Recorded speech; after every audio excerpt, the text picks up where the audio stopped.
You had the Derby defeat last week. I know you said you were quite proud of how the lads played, but nonetheless, the Derby defeat's a Derby defeat. Have you had to pick the players up this week at all, or has it all been all right? It's part of the job every week. It's a balance between looking back and looking forward, and every week's different.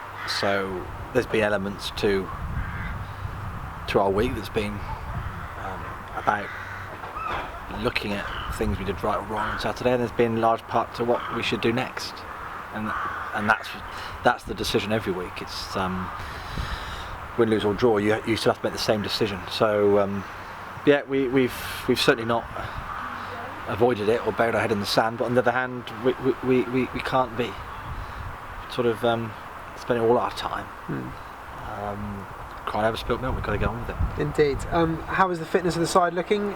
Players coming back? Tell us a bit who, if anyone is on their way back. Well, the pluses of last week, obviously, Woodman coming onto the pitch for 30 minutes, and Lee Holmes having a good 50 minutes for us, and so they're both in contention going into Saturday, which is very good. Joel Grant will be missing, unfortunately, the training ground injury, which we're still waiting on X-rays for. So, what's the nature of that injury? Kick on the foot. Right. I mean, it could be something or nothing, or it could be a long. We don't know. Yeah, it's waiting on X-rays, so he won't be with us. But the rest of them will all be there and fit and looking to beat Stevenage. So like Troy and Craig Woodman and people like that all looking towards back to the squad? Well, Craig Woodman, of course, he was on the bench last week, so excuse me, I include him in that group of in contention because he had a couple of weeks training now. Troy, Archibald Henville, David Wheeler, not quite yet. Often the end of an injury is always Troy is always the difficult one, trying to work out exactly where we sit with it. But it's good to have Craig Woodman, Lee Holmes back into the picture, no doubt. And it's that experience as well that they bring, isn't it? Well, it's about it's also me having a bench that I can work with. I mean, you saw the difference last week, albeit, let's talk about it again. We lost, but we finished the game with Lee Holmes coming on, made a big difference, and Woodman coming on. So having that bench makes a big difference. How much pressure do you feel under at the moment? Because the natives were getting a little bit restless after the Derby defeat. Well, that's understandable, but now's the time for remembering what we're good at and what we are as a club, and what we should be doing is playing to our strengths as a club, as a team, as a manager, as a set of players, and it's not been a perfect start by any means, but we just have to trust in ourselves, and I'm convinced that we'll get going soon, and that's all there is to say, really. We've got some good players who, with a fair wind and some good direction and some fitness, will be okay. So on to the next. Fresh face of the training ground. I see Andy Tilson is back. Obviously, he helped you out before with coaching with you. I think we went off to Bristol Rovers, didn't he? But no, where did he go? I remember. He came from. Went to build a house. Did he? Oh, right, fair enough. So he went. Okay, we'll start that one again. So first, he didn't. Well, he wasn't helping me out before. He was a full-time member of staff. No, I mean helping out now. Yeah, okay. So so start again. We'll start again. Andy Tilson has come. Andy Tilson is a familiar face back here in the training ground. Has he come in to help you now that Danny Butterfield is about to leave?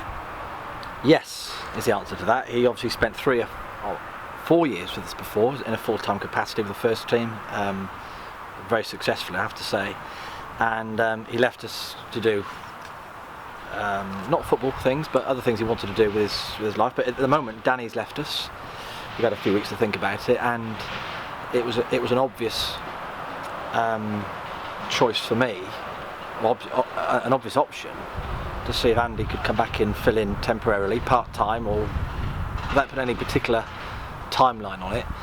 So I haven't got to make any decisions on that side. It enables me to have someone coming in who's worked with me before, who I know inside out, who will fit straight in with the way we do things, and it buys me some time. And very, very, very sad to see Danny go, but delighted to see Andy with us. And I don't want to put a timeline on it, whether it's 1 week, 1 month, 1 year. I don't know how long it's going to be. I mean, basically we've got a tough time on the pitch getting results. It's one less thing for me to have to worry about at the moment. I think Andy's well aware of that, and he's going to help us over this period of time. But it's I couldn't think of a better person to fit in for us. What strengths does he bring? He's a very good defensive coach. He works very well with the players one to one. He probably won't like me saying it, he's an old-fashioned type of coach. He's good at drilling the players. He's very good on the training ground, and there's an art to that, and it's often overlooked these days. But he's very, very good on the training ground, working with players. He's also a splendid chap and fits in very, very well with the culture we have around here. So I'm looking forward to having him back with us for however long that may be. Stevenage away this weekend. You talked about the players who may be available. You've got a new addition to your coaching staff as well. Do you go into this away game more positive than you have to any other away games this season? No, but that doesn't mean we're not positive. You can imagine we've always been relatively positive because we've got a nice knack of getting results away from home, and there's no reason why we can't do that this week. We've played well away from home this season so far, other than the Blackpool game that I was disappointed about. We've been I think pretty good in our away performances, and every opponent is a challenge. It's a tough game.